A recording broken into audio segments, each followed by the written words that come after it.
प्रिय दोस्तों, इस पल आप सब जहां कहीं से भी मेरे साथ जुड़कर वास्तविक जीवन की कहानी सुन रहे हैं, आपका स्वागत है।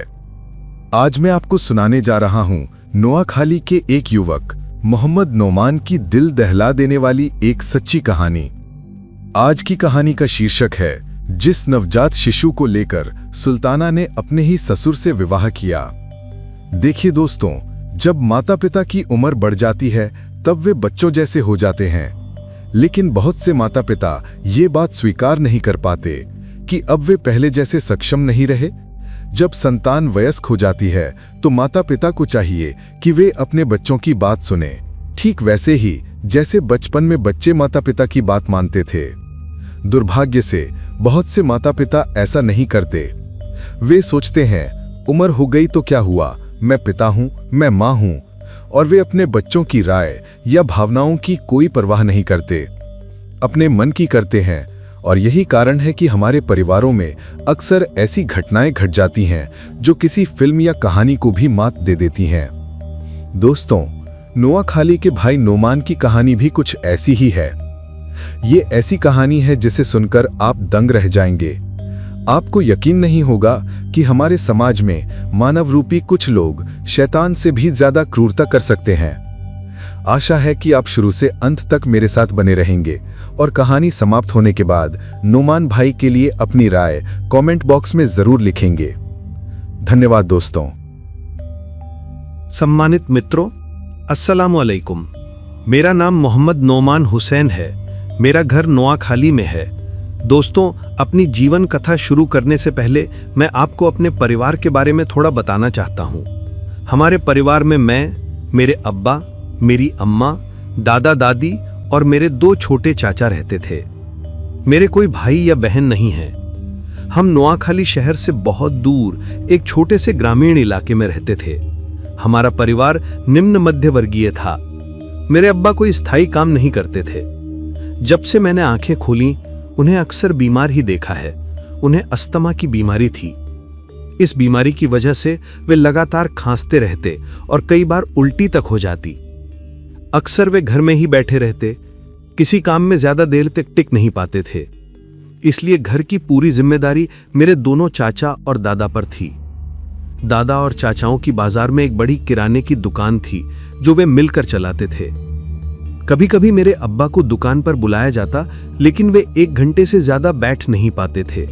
कमर दर्द और सांस की तकलीफ के कारण उन्हें बार बार घर लौटना पड़ता था। चाचाओं की शादी होने के बाद दादा भी काफी बूढ़े और बीमार हो गए। शादी से पहले सब कुछ ठीक था, लेकिन शादी के बाद मेरी चाचियां यानी काकियां मेरे अब्बा और खासकर मेरी अम्मा के साथ बहुत बुरा व्यवहार करने लगीं। वे अक्सर मेरी अम्मा से कहती, हमारे पति कमाते हैं तो हम क्यों तुम्हारे पति और बच्चे को खिलाएं? ऐसी बातें कहकर वे हर दिन मेरी अम्मा से झगड़ा करती। मेरी अम्मा शुरू में सब कुछ सहती रहीं। वे बहुत धैर्यवान थीं और उम्र में भी काफी छोटी थीं। उनकी शादी कम उम्र में मेरे अब्बा से हुई थी। जैसे जैसे मेरी अम्मा जवान हुई, घर में उनकी स्थिति और भी कमजोर होती चली गई। चाचा चाचियों ने मिलकर मेरी अम्मा के साथ और ज्यादा दुर्व्यवहार शुरू कर दिया। हर दिन अपमान, ताने और झगड़े। फिर भी मेरी अम्मा सहती रहती क्योंकि वे उन पर निर्भर थीं। घर की आमदनी उन्हीं से आती थी जिससे हमारा गुजारा चलता था। इस बीच मेरे अब्बा पूरी तरह बिस्तर पर पड़ गए। वे अब उठ भी नहीं पाते थे। दादा से भी ज्यादा कमजोर हो चुके थे। ये हालत देखकर मेरी अम्मा बहुत टूटने लगीं। वे अब और सहन नहीं कर पा रही थीं। एक दिन दोपहर के बाद मेरी अम्मा का मेरी छोटी काकी यानी चाची से जोरदार झगड़ा हो गया। बहुत बड़ा झगड़ा शुरू होने के बाद मेरी माँ काकी को मारने चली गई। हालांकि पूरी गलती तो काकी की थी। उस वक्त मेरे अब्बा तो बिस्तर से उठ भी नहीं पाते थे। उन्हें किसी के सहारे ले जाना पड़ता था। लेकिन जब उन्होंने देखा कि मेरी माँ और काकी में झगड़ा हो गया है तो अचानक वे दौड़ते हुए कमरे से बाहर निकल आए और मेरी माँ को मारने लगे। मेरी माँ चिल्लाई, आप कैसे इंसान हैं? आप तो कहते हैं कि चल नहीं सकते। मैं तो आपको सहारा दे के बाथरूम तक ले जाती हूँ और आज आप भागकर मुझे मारने चले आए। आप तो कहते थे कि बीमार हैं, तो फिर ये ताकत कहाँ से आ गई आपको? क्या अल्लाह ने आपको सिर्फ मुझे मारने की ताकत दी है? अब्बा ने माँ को बहुत मारा, फिर वापस जाकर बिस्तर पर लेट गए। उस रात माँ अब्बा के साथ नहीं सोई, वो मेरे साथ सोई। माँ ने मुझे सीने से लगाकर सारी रात रोया, बहुत रोई, मुझे कसकर पकड़े रखा। सुबह जब फज्र की अजान हुई तो माँ ने अपना सामान बांधना शुरू किया। उस वक्त मेरी उम्र लगभग 7-8 साल रही होगी। मैं तब काफी कुछ समझने लगा था। मैंने पूछा, अम्मी आप सामान क्यों बांध रही हैं? माँ बोली, मैं जा रही हूं, तुम्हें भी साथ ले जाऊंगी, मैं अब इस घर में नहीं रहूंगी। मैंने पूछा, कहाँ जाऊंगी? माँ ने कहा, नानी के घर, वहीं रहेंगे। अब तक तो मैं सिर्फ तुम्हारे अब्बा की वजह से रुकी थी, क्योंकि वो बीमार थे, मुझे लगा उनका ख्याल रखना मेरा फर्ज है।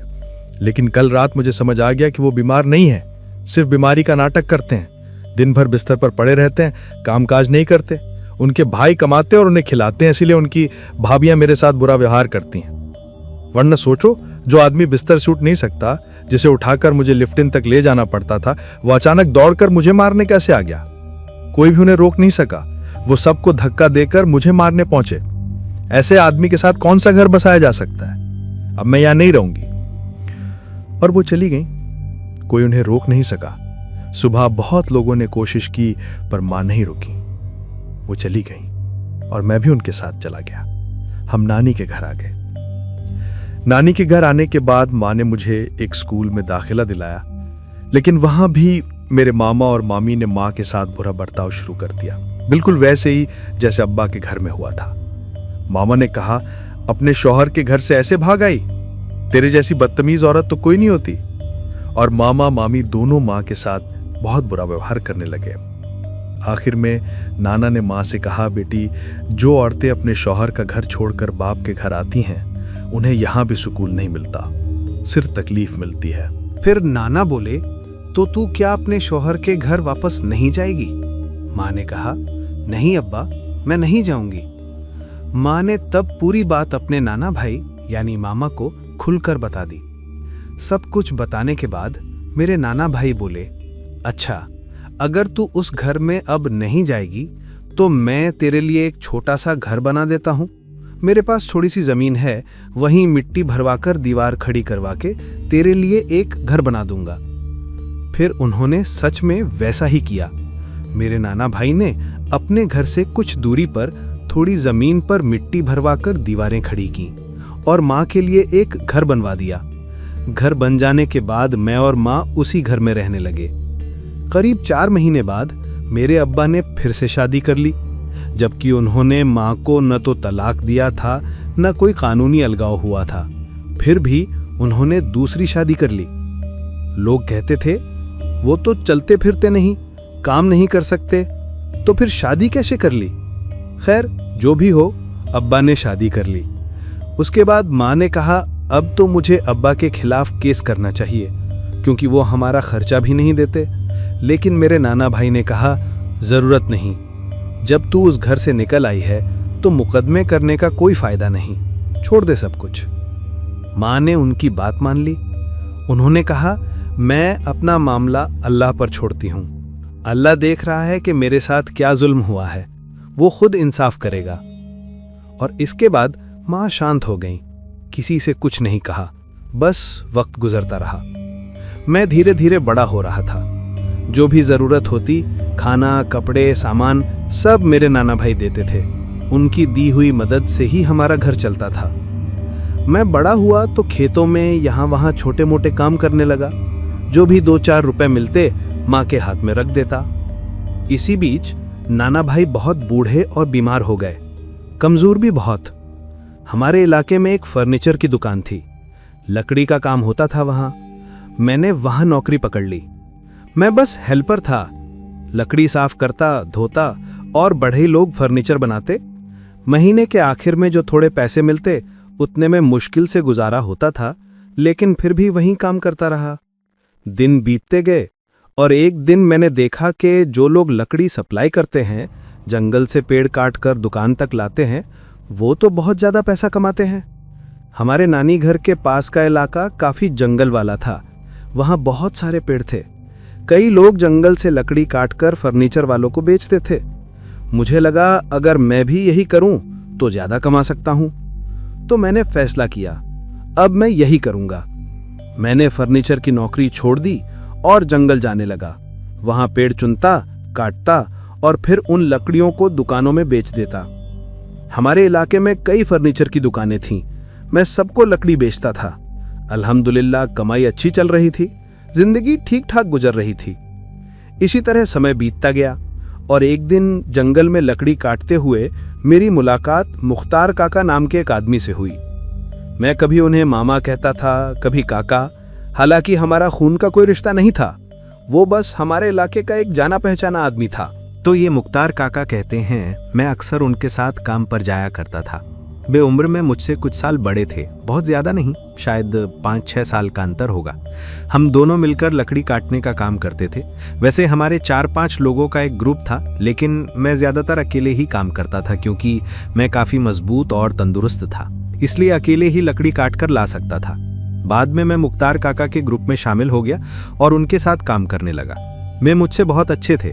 उन्होंने शादी नहीं की थी, उम्र काफ़ी हो चुकी थी, लेकिन फिर भी बहुत नेक और मेहनती थे। हम दोनों साथ में काम करते और हमारे बीच बहुत स्नेह था। मैं उन्हें बहुत मानता था और वे भी मुझे अपने छोटे भाई की तरह प्यार करते थे। समय इसी तरह बीत रहा था कि अचानक रमज़ान का महीना आ गया। मेरी अम्मी ने कहा, रमज़ान आ गया है, चलो इस बार एक मिलाद रख लेते हैं, हजरत को बुलाकर दुआ करवाएंगे। मैंने कहा, अच्छा ख्याल है, रख लो। अम्मी ने मस्जिद के हजरत को बुलाया। उस समय मेरे नाना बहुत बीमार थे, बिस्तर पर पड़े रहते थे। फिर मेरी अम्मी ने 20वें रमज़ान की रात मिलाद रखी। मैं रमज़ान में ज़्यादा काम नहीं करता था क्योंकि रोज़े में इतना भारी काम करना मुश्किल होता था। आमतौर पर मैं रात में ही लकड़ी काटने जाता था। मैंने अपने सारे साथियों को और मुख्तार काका को भी इफ्तार और मिलाद में बुलाया। सब लोग असर की नमाज के बाद हमारे घर आए। मुख्तार काका भी आए और उन्होंने अम्मी की बहुत मदद की। वे बहुत मददगार इंसान थे। अंदर जाकर चना, मूरी, बूट वगैरह निकाल कर सबको खिलाने में मदद की। हम सब ने मिलकर इफ्तार किया, मगरिब के नमाज पढ़ी, फिर सब लोग अपने घर चले गए। तभी मुख्तार काका ने मुझसे कहा, तेरी तो कोई बीवी नहीं, कोई बहन भी नहीं और तेरी माँ बीमार है, इतने सारे काम अकेले कैसे करेगा? चल मैं मदद कर देता हूँ। हम दोनों ने मिलकर सब चीज़ें अंदर रखी, सफाई की। रात काफ़ी हो चुकी थी तो मेरी अम्मी ने कहा, आप अब घर मत जाइए, आज यहीं रुक जाइए। मुख्तार काका बोले, नहीं मुझे अच्छा नहीं लगता, मेरे माँ बाप घर पर हैं। अम्मी ने कहा, कोई बात नहीं, आज की रात यहीं रुक जाइए। तो वे उस रात हमारे घर पर ही रुक गए। सुबह उठकर हम दोनों साथ में मैदान की तरफ घूमने चले गए। उस दिन के बाद से मुख्तार काका अक्सर हमारे घर आने लगे। वे अम्मी से बातें करते, हंसी मजाक करते और धीरे धीरे अम्मी और उनके बीच अच्छा संबंध बन गया। फिर रमज़ान की ईद आ गई।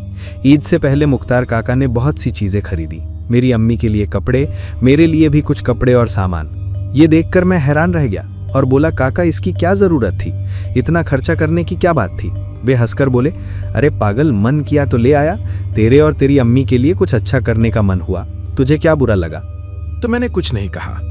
बाद में ईद के दिन जब मैं और अम्मी दोनों नए कपड़े पहने थे तो मुख्तार काका फिर से हमारे घर आए।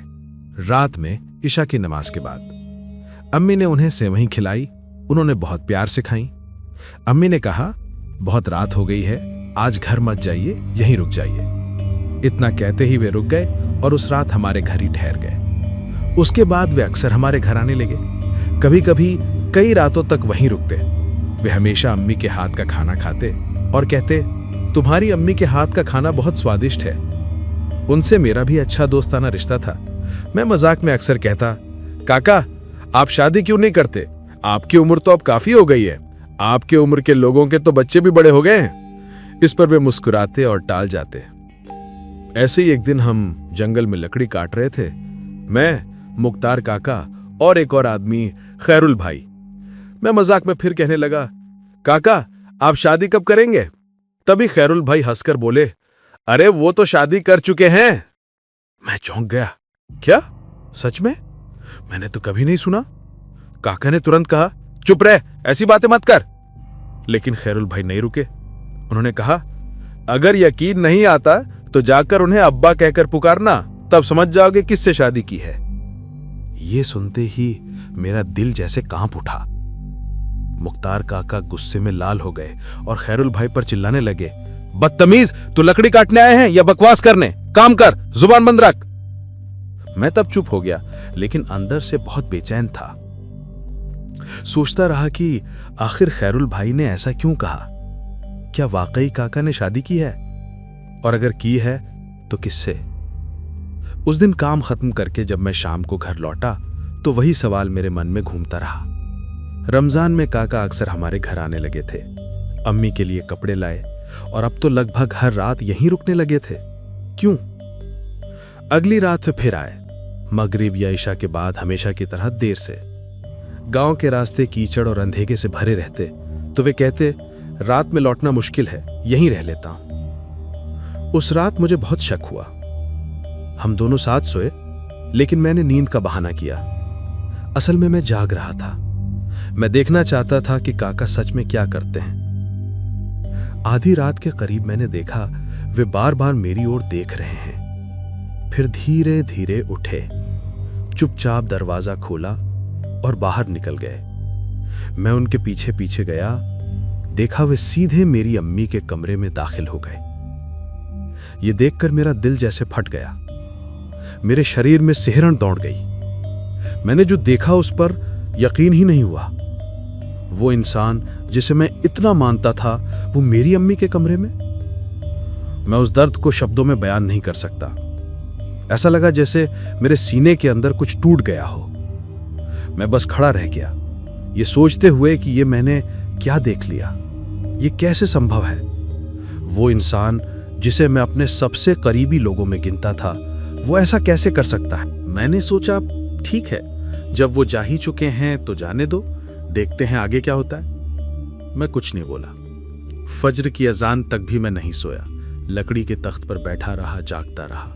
अजान से ठीक पहले देखा वो अम्मी के कमरे से बाहर आ रहे हैं। बाहर निकलकर मेरे पास आए और मेरे पास आकर लेट गए, जैसे कुछ हुआ ही ना हो। मैंने कुछ नहीं कहा, सोने का बहाना किया। वो भी लेट गए और थोड़ी देर में दोनों सो गए। सुबह उठकर उन्होंने कहा, नुमान चल काम पर चलते हैं। मैं बोला, मैं आज काम पर नहीं जाऊंगा। उन्होंने पूछा, क्यों, तबीयत खराब है क्या? मैंने कहा, नहीं अम्मी, मन नहीं है। वो जिद करने लगी, ये कैसी बात है, भूख क्यों नहीं लग रही?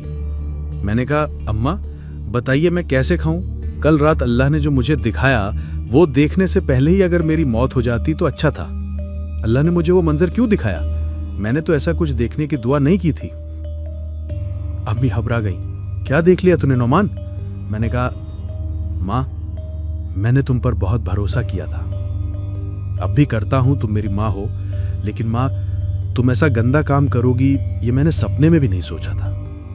माँ मेरा दिल फट गया है दर्द से। अम्मी बोली, क्या हुआ, क्या देख लिया तूने?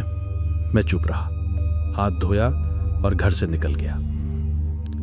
थोड़ी देर बाद मैं फिर काम की जगह पहुंच गया जहां मुख्तार काका और खैरुल भाई लकड़ी काट रहे थे।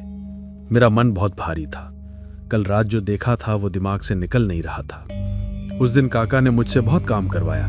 कभी कहते ये काट, फिर कहते वो उठा, बहुत दबाव डाल रहे थे। मैं गुस्से में आ गया, बोला, इतना काम क्यों दबा रहे मुझ पर, आप खुद करें अगर इतना शौक है। झगड़ा हो गया और मैं वहां से चला आया। दोपहर बाद घर लौटा, अम्मी ने खाना दिया, मैंने फिर नहीं खाया। कमरे में जाकर चुपचाप लेट गया। असर के बाद अम्मी मेरे पास आई, कहने लगी, नौमान क्या हुआ तुझे, तू ऐसा क्यों कर रहा है, क्या तू अपने बाप जैसा हो गया है? मैं बोला, अगर मैं अपने बाप जैसा होता तो अच्छा ही होता। तुमने मेरे बाप को दोष देकर घर छोड़ा और अब खुद बुराई कर रही हो। बुराई? कैसी बुराई? मैं बोला, और क्या माँ, कल रात अपनी आंखों से देखा मुख्तार काका मेरे बगल से उठकर तुम्हारे कमरे में गए और तुम्हारे पास आकर लेट गए। ये क्या था माँ? अम्मी घबरा कर बोली, अस्तगफिरुल्लाह, क्या कह रहा है तू? मैंने कहा, मैंने अपनी आंखों से देखा है। क्या तुम इनकार करोगी कि मुख्तार काका कल रात तुम्हारे कमरे में नहीं गए? अम्मी चुप रही, फिर बोली, हां गए थे। मैंने कहा, क्यों गए थे? वो आदमी जो मेरी उम्र का है वो रात में तुम्हारे कमरे में कैसे गया और फज्र से पहले मेरे पास वापस आ गया, क्यों? अम्मी ने कहा, तू उसे काका कहता है इसलिए तुझे ये बात गलत लगती है। अगर तू उसे अब्बा कहता तो तुझे कोई तकलीफ नहीं होती। मैं सन्न रह गया। क्या मतलब अम्मा, आप मुझे मुख्तार काका को अब्बा कहने को कह रही हैं? मैं उन्हें अब्बा क्यों कहूं? मेरी माँ ने कहा, तू उसे बाबा कहेगा क्योंकि वो तेरे असल पिता हैं। मैं हैरान होकर बोला, माँ मैं तुम्हारी बात बिल्कुल नहीं समझ पा रहा हूं। तुम क्या कह रही हो? क्या तुम पागल हो गई हो? माँ ने कहा, यही डर तो मुझे हमेशा लगा रहता था, कब न जाने तू सब देख लेगा, और अब जब तूने देख ही लिया है तो मैं तुझसे कुछ छुपाना नहीं चाहती। मैंने तेरे उस मुख्तार काका से निकाह किया है। कानून और कुरान के अनुसार वो अब मेरा शोहर है। मैं सन्न रह गया। मैं बोला, माँ तुम क्या कह रही हो? मुख्तार काका तो मेरी ही उम्र के हैं, तुम उनसे शादी कैसे कर सकती हो? माँ ने जवाब दिया, उन्होंने मुझे पसंद किया और मैंने भी उन्हें पसंद किया। हम दोनों की रजामंदी से हमारी शादी हुई है। मैंने पूछा, कब हुई ये शादी? माँ बोली, काफी पहले, रमजान महीने में। मैंने कहा, मगर मुझे क्यों नहीं बताया? माँ बोली, इसलिए नहीं बताया कि तू गुस्सा करता। मैंने मुख्तार काका और खैरुल भाई से भी कहा था बताने को, पर उन्होंने कहा कि अगर तू सुन लेगा तो गुस्सा करेगा और सबको बता देगा। अगर तेरे अब्बा के घर वाले जान गए तो बहुत बवाल मच जाएगा, इसलिए हमने इसे छुपा के रखा। माँ की बातें सुनकर ऐसा लगा जैसे आसमान मेरे ऊपर टूट पड़ा हो। मेरे सिर में गूंजने लगा, ये क्या सुन लिया मैंने? मेरी माँ ऐसा कैसे कर सकती है? अब मैं और बर्दाश्त नहीं कर पाया। उस रात ही मैं घर से निकल गया, सीधा खैरुल भाई के घर पहुंचा, जो जंगल के बीचों बीच नोआखाली के एक इलाके में था। वहां पहुंचकर मैंने कहा, भाई मेरा दिल बहुत टूट गया है। उन्होंने कहा, देखो उनकी शादी तो बहुत पहले ही हो गई थी, बस तुम्हें बताया नहीं गया। तुम्हारी माँ और मुख्तार काका दोनों ने ये बात छिपाई थी। मैं बोला, जो कुछ भी हुआ हो गया, अब मेरे पास कहने को कुछ नहीं बचा, लेकिन जो दर्द मैं महसूस कर रहा हूं उससे मेरा दिल जैसे चकनाचूर हो गया है। उसके बाद मैंने माँ से बात करना बंद कर दिया, घर जाना छोड़ दिया, मुख्तार काका से भी हर रिश्ता तोड़ दिया। अब मैं अकेले काम करता था, सिर्फ खैरुल भाई के साथ। हम दोनों मिलकर जंगल में पेड़ काटते, उन्हें बेचते और जैसे तैसे गुजारा करते। समय यूं ही बीतता गया। फिर एक दिन मुझे पता चला एक बाग में बहुत सारे पेड़ बिकाऊ हैं। वो जगह हमारे गांव से काफी दूर थी, लेकिन मैंने तय किया कि वहीं जाके काम करूंगा। बाग का मालिक मिला, कुल 36 पेड़ थे। हमने दाम तय किया और काम शुरू किया। वो इलाका पूरा जंगल जैसा था, पास ही एक छोटी खाड़ी बहती थी, पेड़ों से घिरी हुई बहुत शांत और सुंदर जगह। मैंने सोचा दिन रात मिलाकर काम करूंगा ताकि जल्दी खत्म हो जाए। फिर हम दिन में भी काटते, रात में भी काम करते रहे। लगभग 5-6 दिन ऐसे ही बीते और 1/3 पेड़ काट लिए। एक दिन शाम को काम करते करते मेरे पैर में बहुत दर्द होने लगा। एक लकड़ी का टुकड़ा पैर में चुभ गया था। जब मेरे पैर में चोट लगी तो मैं चल नहीं पा रहा था। खैरुल भाई बोले, चलो घर वापस चलते हैं। मैंने कहा, देखो मेरे पैर में बहुत दर्द है, मैं अब नहीं जा सकता। हमने वहां जंगल में एक छोटा सा झोपड़ा बनाया था, दोपहर में आराम करने या रात को थोड़ी नींद लेने के लिए। वो झोपड़ी पत्तों, टहनियों और ऊपर से प्लास्टिक डालकर बनाई गई थी। कभी कभी हम देर रात तक काम करते थे, 2-3 बजे तक काम करते थे, फिर कुछ घंटे सोने के लिए उसी झोपड़ी में चले जाते थे। मैंने खैरुल से कहा, मेरे पैर में दर्द है, मैं यहीं रुकूंगा, तुम लोग चले जाओ। वो बोले, तू अकेला रह पाएगा? मैंने कहा, हाँ, क्यों नहीं रह पाऊंगा। मैंने उन्हें विदा किया और रात को वहीं सो गया। थोड़ी देर बाद नींद में ही मुझे अचानक एक अजीब सी महक महसूस हुई, बहुत ही प्यारी, बहुत महंगी परफ्यूम जैसी खुशबू। मैं सोचने लगा, ये कैसी खुशबू है जंगल के बीच इस झोपड़ी में? फिर मुझे ऐसा लगा जैसे मेरे चेहरे के ऊपर से एक सफेद आंचल गुजर गया हो, हल्का, मुलायम और ठंडा सा। मैं घबराकर उठ बैठा। बाहर जंगल की आवाजें आ रही थीं, जानवरों की डरावनी पुकारें, पत्तों की सरसराहट। मैंने धीरे धीरे लकड़ी का दरवाजा खोला और बाहर झांका।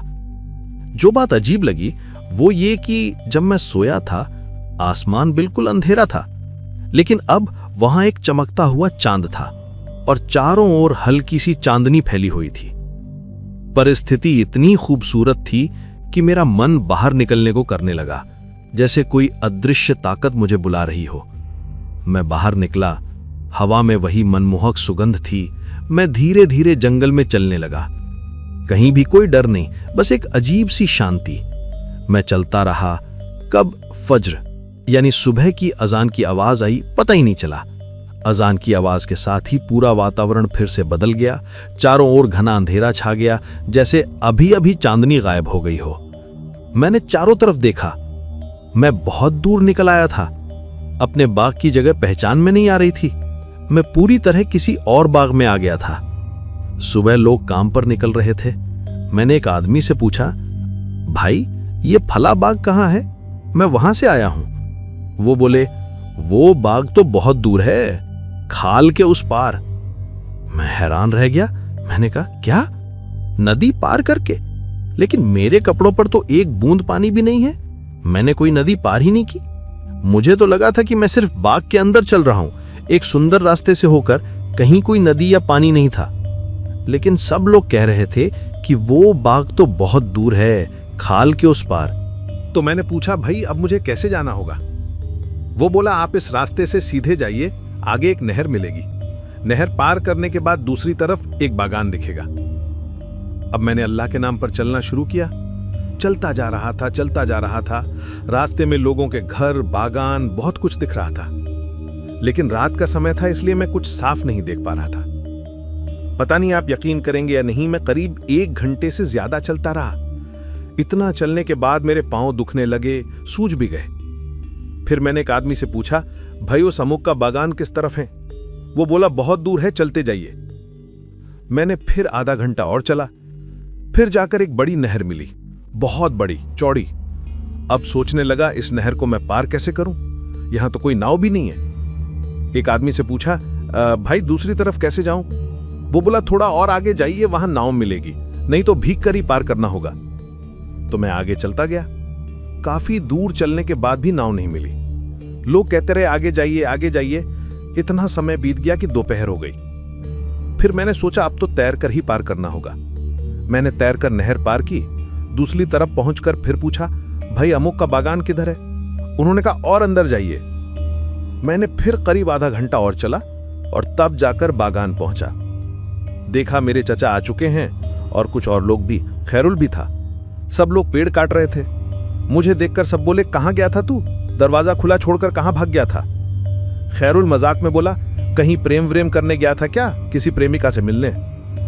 मैं कुछ नहीं बोला, ना डर था ना कुछ, लेकिन अंदर से अजीब सा अच्छा लग रहा था। ऐसे सुंदर वातावरण में चलने का, और नाक में वो मीठी खुशबू अब भी थी। लगता है वो सुगंध अब तक नाक में बसी है। फिर सबके साथ लकड़ी काटने लगा। मगरिब तक काम किया, खाना खाया और रात को सोने चले गए। मैं, खैरुल और एक और भाई, तीनों वहां ठहरे थे। ईशा की अजान के बाद सब सो गए, लेकिन मुझे नींद नहीं आ रही थी। फिर रात में अचानक नींद खुली। देखा मेरे पास खैरुल और दूसरा भाई दोनों थे, लेकिन अब बिस्तर पर कोई नहीं था। मैंने पुकारा, खैरुल भाई कहाँ हो? बाहर से आवाज आई, यहां हूं। मैं उठा, दरवाजा खोला, बाहर आया, देखा कोई नहीं था। मैंने सोचा शायद वो लोग कुछ नशा करने गए होंगे, क्योंकि वो लोग कभी कभी चोरी छिपे कुछ खाते थे। शायद मुझे देखकर बांटना पड़े, इसलिए छिप गए होंगे। मैं उन्हें ढूंढने लगा, इधर उधर हर जगह। कभी लगता जैसे सामने कोई आवाज दे रहा हो, झुप झुप झुप। ढूंढते ढूंढते फजर की अजान हो गई। जब अजान हुई, मैंने देखा कि मैं किसी खेत के बीच में खड़ा हूं।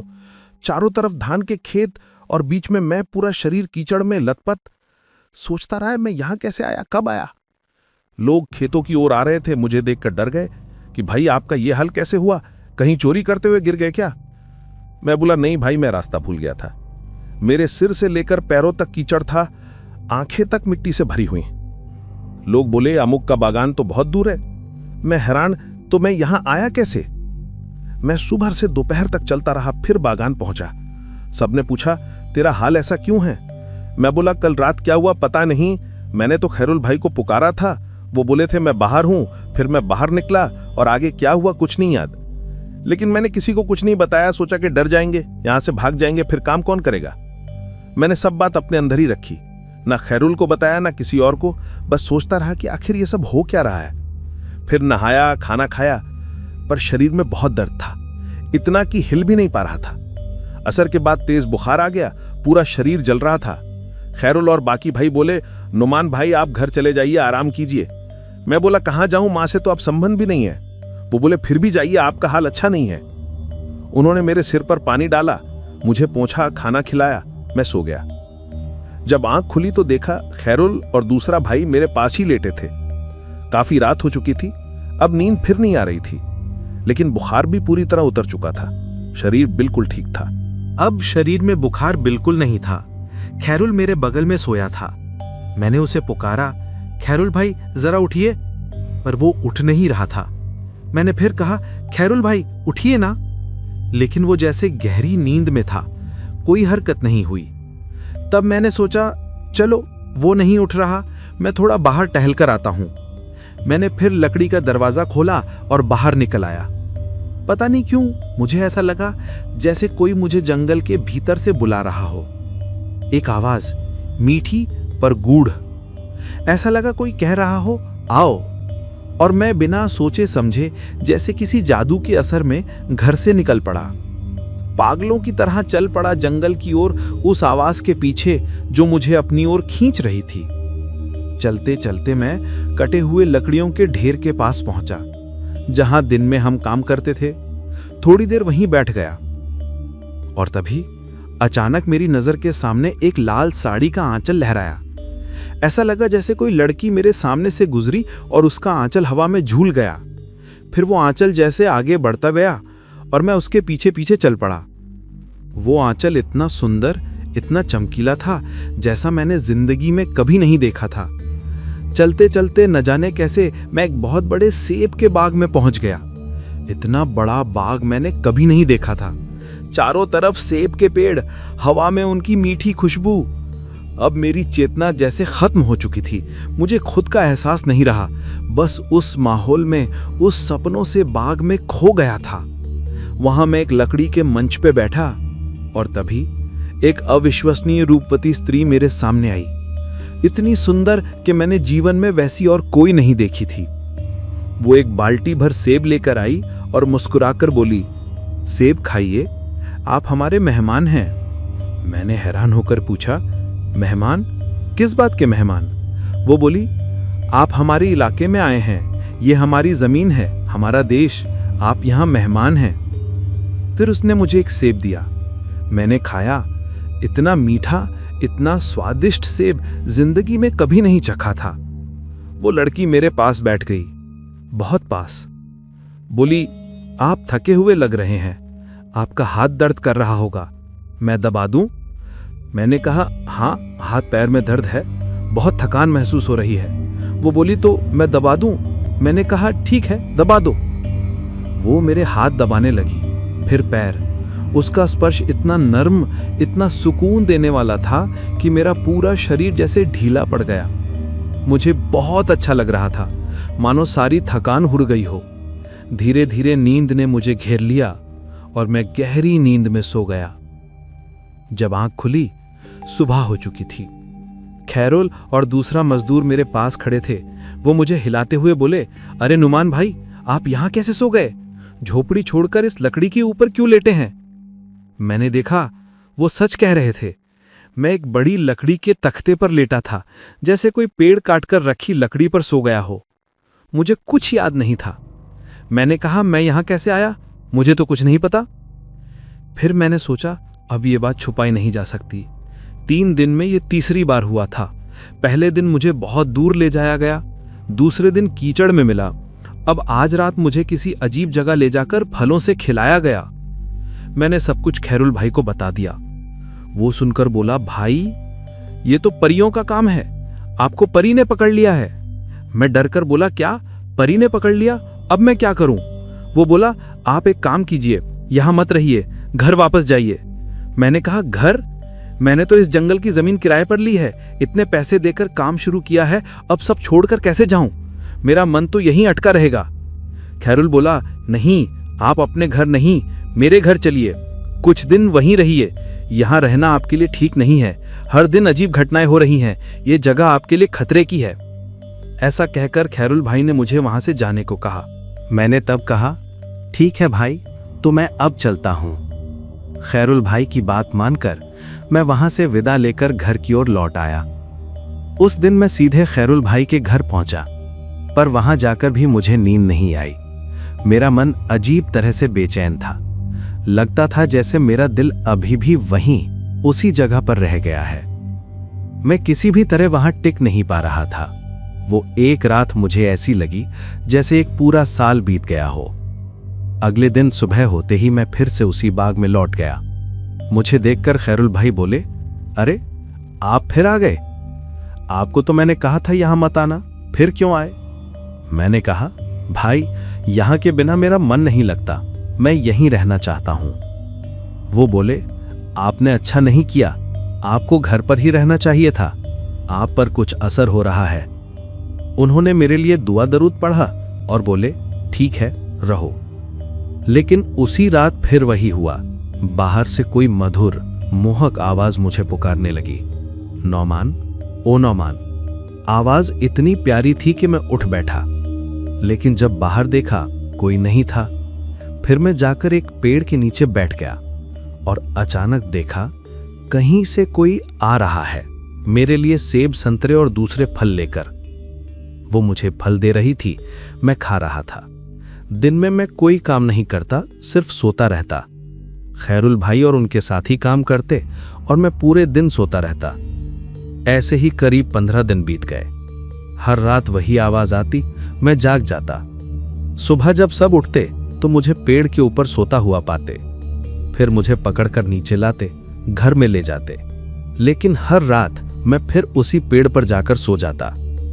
रात में वही आती, मुझे तरह तरह के फल खिलाती। दिन में मैं इंसानों का खाना नहीं खाता, वो लोग जितना भी पकाते मैं छूता भी नहीं। इस तरह 15 दिन गुजर गए। जब उनका लकड़ी काटने का काम खत्म हुआ, खैरुल भाई ने कहा, चलो अब यहां से चलते हैं। मैंने कहा, भाई मैं नहीं जाऊंगा, मैं यहीं रहूंगा। वो बोले, क्या कह रहे हैं आप, यहां रहेंगे? यहां तो कोई इंसान नहीं रहता, ना कोई घर है ना बस्ती। मैंने कहा, फिर भी मैं यहीं रहूंगा। उन्होंने बहुत समझाया, बहुत कोशिश की कि मैं चलूं, पर मैं नहीं गया। आखिरकार वो लोग अकेले ही चले गए। अब मैं वहां अकेला रह गया। रात को वो फिर आने लगी, हर शाम, हर रात।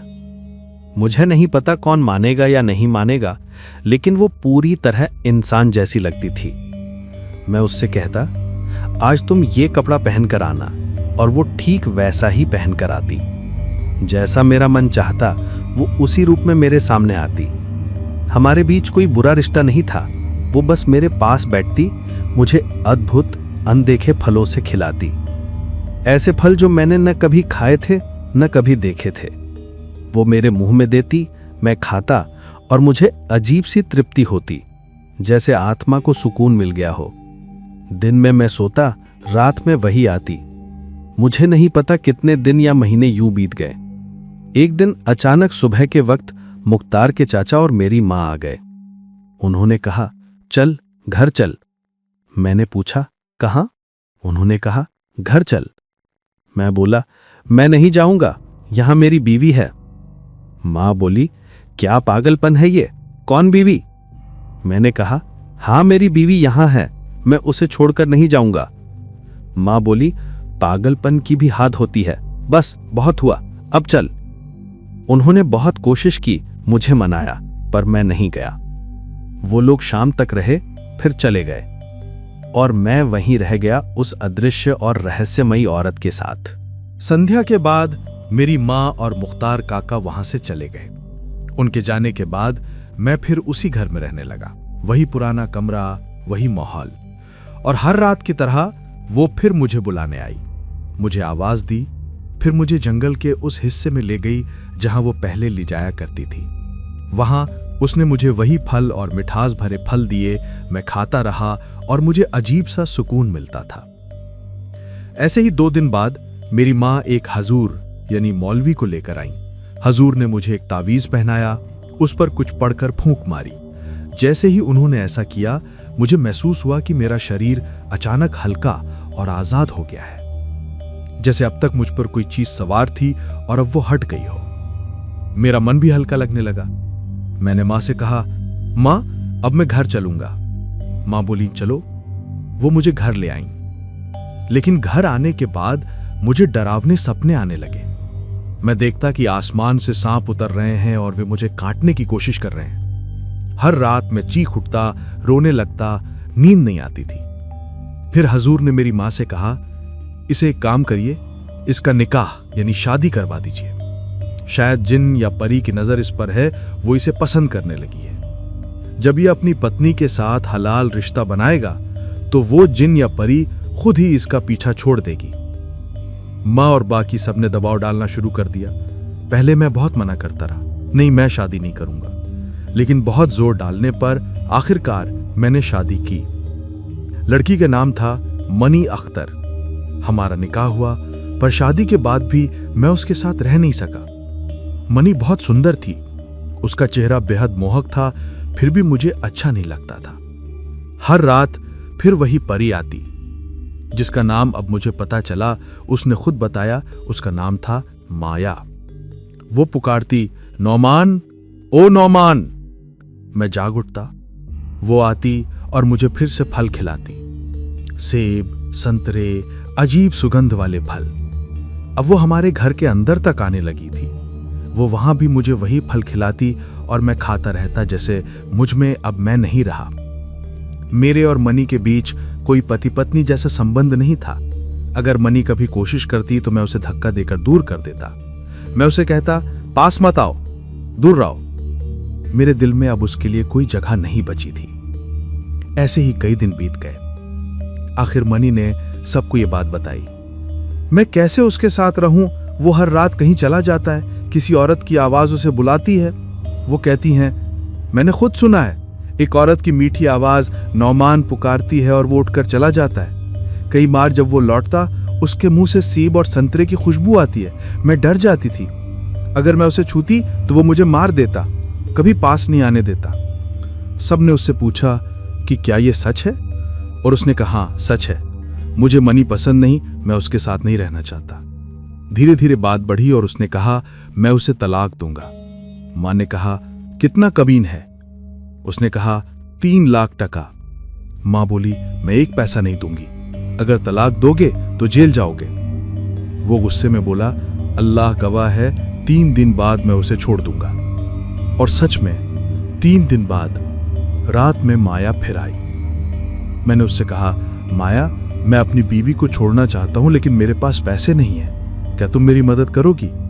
माया ने मुस्कुराकर एक लाल कपड़े में बंधी पोटली मुझे दी, जिसमें बहुत सारा पैसा था। उसने कहा, लो ये रखो, इन पैसों से अपनी बीवी को छोड़ दो। शाम के बाद मेरी माँ और मुख्तार काका उस शाम चले गए। उनके जाने के बाद मैं घर में अकेला रह गया, और जैसे हर रात होता था, फिर वही आवाज मुझे बुलाने लगी। वो लकड़ी के बीच से मुझे ले जाती, फल और मिठाइयाँ देती, मैं खा लेता और भीतर से शांति महसूस होती। 2 दिन बाद मेरी माँ एक हजूर यानी मौलवी को घर लाई। मौलवी ने मेरे हाथ में एक तावीज बांधा, उस पर फूंक मारी, कुछ बढ़ाई की, और अचानक मुझे ऐसा लगा जैसे मेरे शरीर से कोई भारी बोझ उतर गया हो। कई दिनों से जो चीज मुझ पर हावी थी वो जैसे निकल गई। शरीर हल्का लगने लगा, मन भी कुछ साफ हुआ।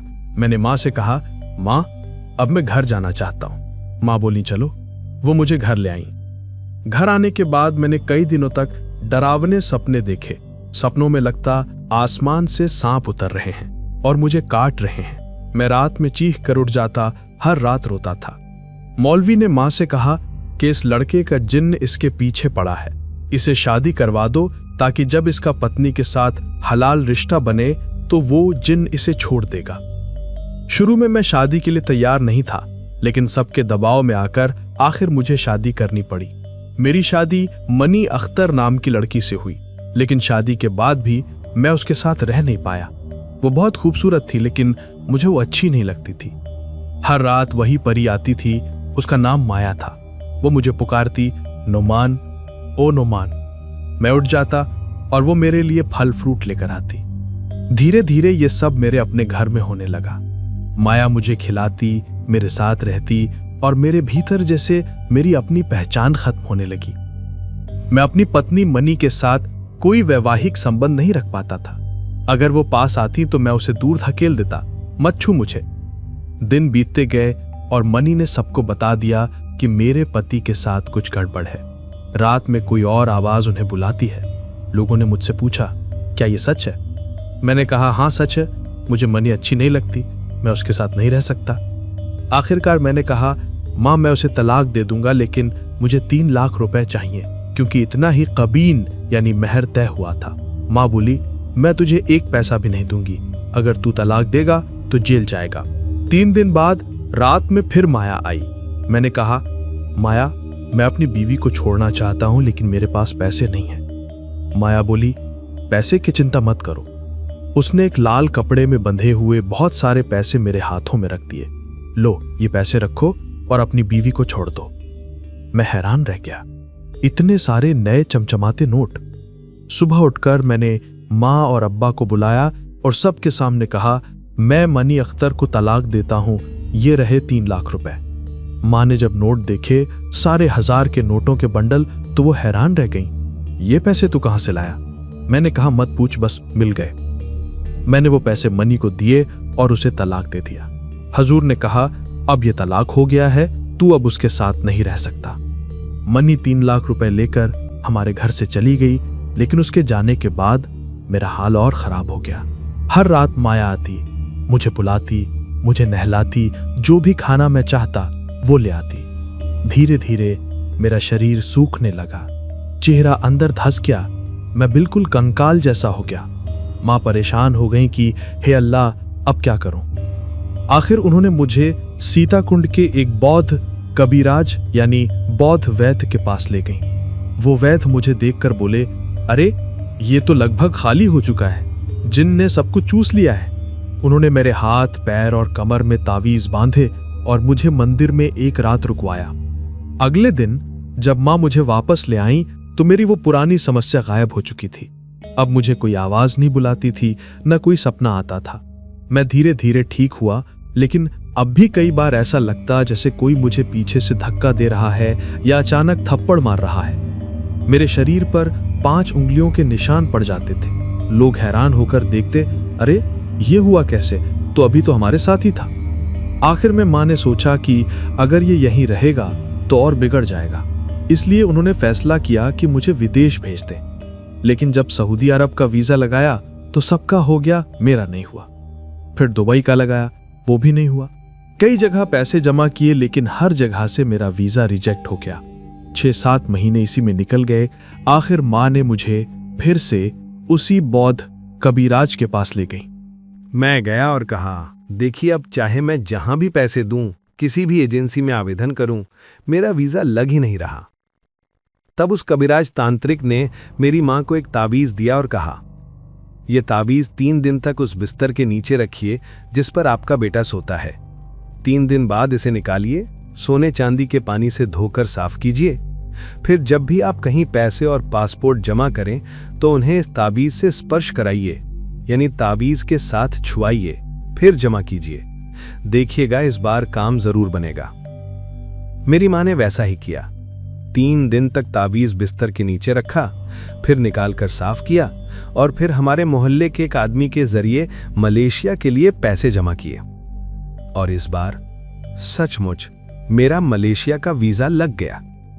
अब तक जितनी जगह कोशिश की, कहीं वीजा नहीं मिला था, पर इस बार लग गया। मां बहुत खुश हुई और बोली, अब मैं तुझे मलेशिया भेज दूंगी। फिर वो उसी बौद्ध कबीराज के पास गई। उसने मुझे पानी पढ़ा, ताबीज पढ़ा और बहुत कुछ दिया। सब कुछ ठीक कर दिया और मैं अल्हम्दुलिल्लाह मलेशिया चला गया। मलेशिया पहुंचकर मैं तरक्की करने लगा। घर की कोई बात याद नहीं आती थी। वो माया परी या माया, उसका कोई निशान भी नहीं रहा। वो मेरे पास कभी नहीं आई, न मैंने उसे देखा। मैं बहुत अच्छा महसूस करता था। मलेशिया की धरती पर मैं मेहनत करता रहा, पैसे कमाता रहा। अल्लाह की रहमत से पूरी तरह ठीक हो गया। ऐसे ही काम करते करते मैंने मलेशिया में लगभग 3 साल बिता दिए। अच्छी कमाई, अच्छी जिंदगी, सब कुछ बढ़िया। 3 साल बाद मेरी मां ने दबाव डालना शुरू कर दिया, अब घर आजा, तेरी शादी कराऊंगी। पर जिस कंपनी में मैं काम करता था, वहीं के लोगों के लिए मैंने एक छोटी दुकान खोल ली थी। क्योंकि वहां 300-400 मजदूर थे, सभी मुझसे सिगरेट, बीड़ी, पान सुपारी वगैरह खरीदते थे। बांग्लादेशी, भारतीय, पाकिस्तानी, सब। मेरा कारोबार बहुत चलने लगा। मैं अपने कफील को भी पैसे देता था। सोचता था अगर मैं छुट्टी लेकर घर चला गया तो दुकान बंद करनी पड़ेगी और अगले ही दिन कोई और दुकान खोल लेगा। फिर मेरी कमाई बंद हो जाएगी। इसलिए मैं घर नहीं गया। मां बार बार कहती घर आ जा, पर मैं नहीं गया। ऐसे ही लगभग 5 साल बीत गए। मलेशिया में रहकर मैं खूब पैसे कमा रहा था, महीने के 3-4 लाख टका तक। कई लोग सुनकर हैरान रह जाते कि यूरोप और अमेरिका में भी इतना नहीं मिलता। मैं पैसे घर भेजता था। मां ने पक्का घर बनाया, बिल्डिंग खड़ी की, सब कुछ व्यवस्थित किया। अब मां कहने लगी, तेरी उम्र निकल रही है, अब कोई लड़की तुझसे शादी नहीं करेगी, जल्दी कर। फिर हर 6 महीने में मां मेरे लिए नया ताबीज भेजती। मैं उसे खोल कर पहन लेता। फिर 6 महीने बाद नया ताबीज आता। ऐसे ही 5 साल तक मैं लगातार उन ताबीजों को पहनता रहा। मेरे हाथ और पैर में उस समय तावीज था। तब मेरी अम्मी ने कहा, एक काम करो, तुम वहां मलेशिया में रहते हुए शादी कर लो। आजकल मोबाइल के जरिए भी बहुत शादियां हो जाती हैं, तुम भी कर लो, क्योंकि जब तुम देश लौटोगे तब तुम्हारी उम्र ज्यादा हो जाएगी, बाल सफेद हो जाएंगे, दाढ़ी भी पक जाएगी, फिर कोई लड़की तुमसे शादी नहीं करेगी। इसलिए बेहतर है कि वहीं से शादी कर लो, हम देख समझकर एक लड़की तय कर देते हैं। मैंने कहा, ठीक है, आप लोग देख लीजिए। फिर मेरी अम्मी और अब्बू, मैं उन्हें मुश्ताक काका कहता था, लेकिन वो मेरी अम्मी के साथ इतने सालों से थे, उनका परिवार भी हमें स्वीकार कर चुका था, तो मैं उन्हें अब्बू ही कहता था। दोनों ने मेरे लिए लड़की ढूंढना शुरू किया। आखिर उन्होंने एक लड़की तय की। उसका नाम था सुल्ताना। लड़की देखने सुनने में बहुत अच्छी थी और हर तरह से शरीफ व सुलझी हुई थी। अम्मी को भी वो बहुत पसंद आई। इस तरह मेरे और सुल्ताना के बीच शादी तय हो गई। फिर मोहल्ले के हजूर साहब मौलवी को बुलाया गया। उन्होंने मोबाइल के जरिए निकाह पढ़वाया और मैंने 8 लाख टका का काबिन मेहर तय किया। मैंने ज्यादा काबिन इसलिए रखा क्योंकि मैं विदेश में था और लड़की देश में। इस तरह हमारी शादी हो गई। शादी के बाद चूंकि मेरी अम्मी घर में अकेले रहती थीं, उनकी उम्र बहुत ज्यादा हो चुकी थी, वो बीमार भी रहती थीं, तो सुल्ताना के अब्बू ने मेरी अम्मी से कहा, देखिए, अब जब शादी हो ही गई है तो आपकी बहू सुल्ताना को अपने घर रहने दीजिए। आपका बेटा जब वापस आएगा तब बाकी रस्में और कार्यक्रम कर लेंगे। अम्मी ने बात मान ली और सुल्ताना को हमारे घर ले आई। वो हमारे घर में रहने लगी। अल्हम्दुलिल्लाह सब ठीक चल रहा था। समय इसी तरह बीतता गया। एक दिन अचानक मेरी अम्मी को पैरालिसिस हो गया। उन्हें नोआखाली से ढाका मेडिकल कॉलेज अस्पताल ले जाया गया। वो वहां करीब 2 महीने रहीं। उनका एक हाथ, एक पैर और जबान बिल्कुल काम करना बंद कर गया। 2 महीने बाद उन्हें घर वापस लाया गया। वो अब पूरी तरह घर पर ही रहती थी। इस बीच मैं सुल्ताना से थोड़ी बहुत बात करता था, बहुत ज्यादा नहीं, बस हल्की फुल्की बातें। उसे भी मैं ज्यादा परेशान नहीं करता था। रिश्ता चल रहा था पर ज्यादा गहराई नहीं थी। समय यूं ही बीतता रहा। धीरे धीरे मेरे अंदर एक बेचैनी बढ़ने लगी। अम्मी बीमार हैं, नई शादी हुई है और मैं विदेश में हूं। ये बात मुझे बहुत परेशान करने लगी। ये घटना अम्मी के बीमार पड़ने के लगभग 1.5 साल बाद की है। एक दिन मैंने अचानक फैसला किया कि मैं अब देश जाऊंगा। जब मैंने ये बात अब्बू से कही तो उन्होंने कहा, अभी मता, 1 महीना रुक जा। मैंने पूछा, क्यों, अभी क्यों नहीं जा सकता? उन्होंने कहा, देख, हमारे घर के आसपास कोई और घर नहीं है। तेरी अम्मी ने चारों तरफ बाउंड्री वॉल बनवा दी है। पूरा घर बिल्डिंग की तरह बंद है। सब दरवाजों पर ताले लगे रहते हैं। हमारे घर के गेट के बाहर किसी बाहरी आदमी को कभी अंदर आने नहीं दिया जाता था। यहाँ तक कि भिखारी भी अंदर नहीं आ सकते थे। बिजली विभाग के लोग भी नहीं आते थे। मीटर भी अब्बा ने घर के बाहर की दीवार पर लगवा दिया था ताकि किसी को घर के अंदर आने की जरूरत न पड़े। घर पूरी तरह से बंद और सुरक्षित बना दिया गया था, जैसे कोई किला हो। लेकिन मैंने अब्बा की बात नहीं मानी। उन्होंने कहा था कि अभी देश मत आओ। फिर भी मैं छुट्टी लेकर घर लौट आया। घर पहुंचने पर देखा मेरी पत्नी सुल्ताना पहले से ही घर में रह रही थी। वो मेरी अम्मी के साथ ही रहती थी। लेकिन जब मैं पहुंचा तो वो मुझसे मिलने नहीं आई। मेरी अम्मी ने कहा, अभी कार्यक्रम करके तुझे ठीक से घर लाएंगे। वो मेरे सामने नहीं आई, पास के कमरे में छुपी रही। अब्बा मुश्ताक काका ने कहा, नौमान, तू घर आ गया, ये तो अच्छी बात है। अब तू कुछ दिनों के लिए कॉक्स बाजार घूमा, दोस्तों को ले जा, थोड़ा घूम फेरा। मैं तब तक तेरी शादी का बाकी आयोजन करता हूं। मुझे बात अजीब लगी। मैंने सोचा, पहले तो उन्होंने मुझे देश आने से मना किया और अब कह रहे हैं कि घर छोड़कर घूमने चला जा। क्यों मुझे घर में रहने नहीं दे रहे? क्यों मुझसे बच रहे हैं? मेरे अंदर गहरा शक पैदा हुआ, पर मैंने कुछ नहीं कहा, बस चुपचाप बोला, ठीक है, मैं कल चला जाऊंगा। अगले दिन सुबह जब मैंने अपनी पत्नी सुल्ताना को देखा तो मेरे होश उड़ गए। उसका पेट बहुत बड़ा था, जैसे वो गर्भवती हो। देखते ही समझ गया उसके पेट में बच्चा है। मैं तुरंत अपने मामा यानी माँ के भाई के पास गया, जो हमारे पड़ोस में ही रहते थे, और सब कुछ बता दिया। मामा बहुत गुस्से में आ गए। फिर तो ऐसे थे कि कोई बात सुनते ही पूरा मोहल्ले में फैला देते थे। उन्होंने भी यही किया।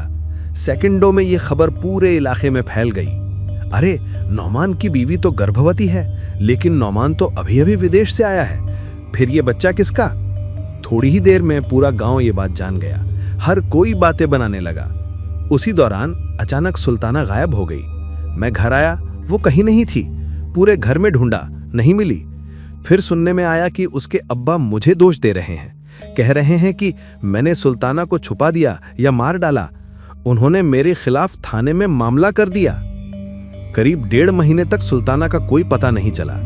फिर अचानक खबर मिली वो नोआखली शहर में है। मैं तुरंत वहां गया। देखा वो अपनी एक सहेली के घर पर है और उसकी गोद में एक नवजात बच्चा। बच्चा बिल्कुल नया था, शायद कुछ ही दिन का, लेकिन मैं दंग रह गया। ये बच्चा किसका है? इस बीच उसके अब्बा ने मेरे खिलाफ पहले ही केस कर दिया था कि मैंने उनकी बेटी को छुपाया और नुकसान पहुंचाया।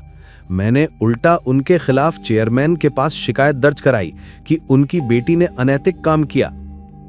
फिर पंचायत बैठी, सभी लोग इकट्ठा हुए। सब पूछने लगे, ये बच्चा किसका है? सुल्ताना, सच बोलो, ये किसका बच्चा है?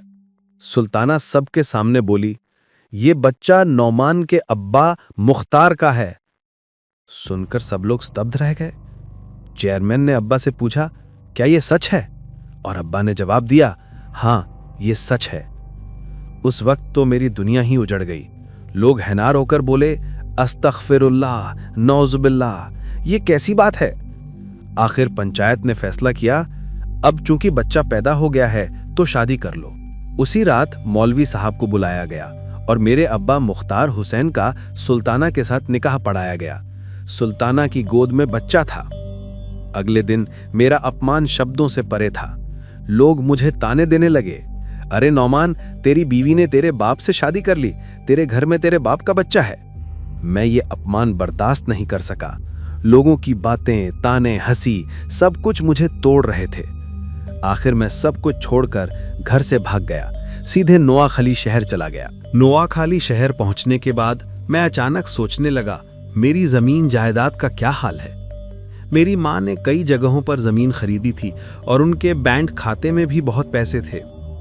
जांच पड़ताल करने के बाद मुझे पता चला कि माँ ने जो भी जमीनें खरीदी थीं, वे सब मेरे सौतेले पिता मुख्तार के नाम पर खरीदी थीं। यहाँ तक कि माँ के खाते में मुश्किल से 2 लाख रुपए बचे थे। बाकी जितने भी पैसे मैंने भेजे थे, सब मुख्तार के खाते में चले गए। मैंने पंचायत, थाना, पुलिस, सब जगह कोशिश की, लेकिन किसी तरह भी मुख्तार से वो पैसे वापस नहीं मिल सके। उसने मेरा सारा पैसा हड़प लिया। करीब 1.5 महीने तक मैं माँ से बहुत गुस्सा होकर झगड़ता रहा। कई बार हाथ भी उठाने की नौबत आ गई। माँ की हालत तब बहुत खराब थी। आखिरकार वो गुजर गईं। उनके मरने के बाद मेरे मामा, नाना, नानी सब मुझ पर इल्जाम लगाने लगे कि मैंने ही अपनी माँ को मार डाला। सच ये है कि मैंने सिर्फ गुस्से में कहा था कि आपने पैसे क्यों मुख्तार के नाम कर दिए, पर मेरी गलती थी। मैं माँ से बुरा बर्ताव करता था। उनके मरने के बाद कोई मुझे देखना तक नहीं चाहता था, ना मामा, ना अपने घर के लोग।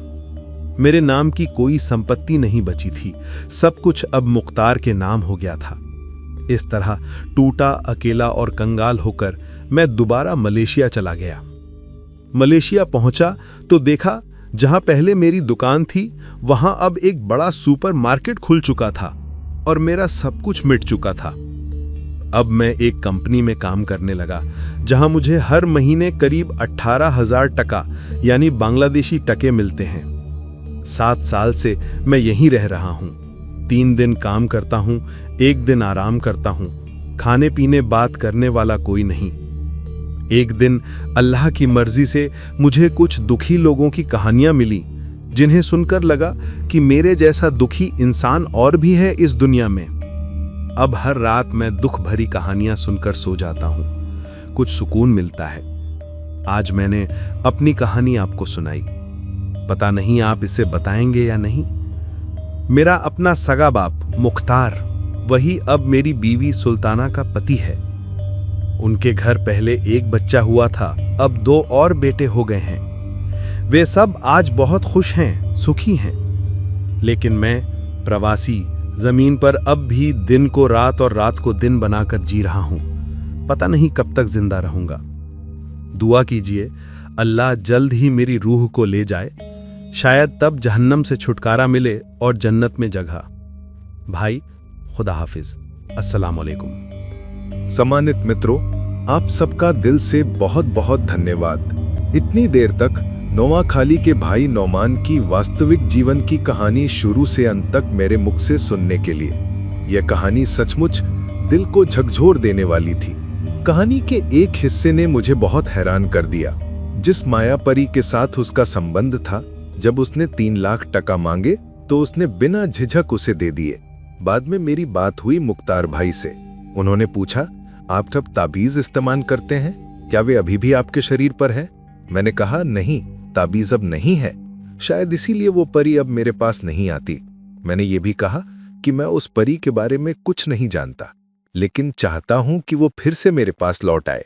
अगर वो परी फिर आ जाए तो मुझे अब शादी की कोई जरूरत नहीं पड़ेगी। मैं उसी परी के साथ सारी जिंदगी रह सकता हूं। लेकिन वो तो अब वापस नहीं आती।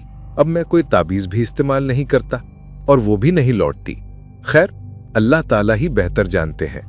रब्बुल आलमीन ही जानते हैं कि उसके साथ क्या हुआ, क्यों वो अचानक आना बंद कर दी और क्यों उसने उसके साथ इतना भला किया। 3 लाख टका देकर चली गई। मुझे तो ये कहानी बहुत अच्छी लगी। पता नहीं आपको कैसी लगी? आप अपनी राय जरूर कमेंट बॉक्स में लिखिए। अगर कहानी का कोई हिस्सा समझ में ना आया हो तो वो भी बताइए, मैं जवाब देने की कोशिश करूंगा। खुश रहिए, स्वस्थ रहिए। इन्हीं शुभकामनाओं के साथ आज के लिए यहीं विदा लेता हूं। फिर मुलाकात होगी किसी और की वास्तविक जीवन की कहानी के साथ। अल्लाह हाफिज। अस्सलामु अलैकुम।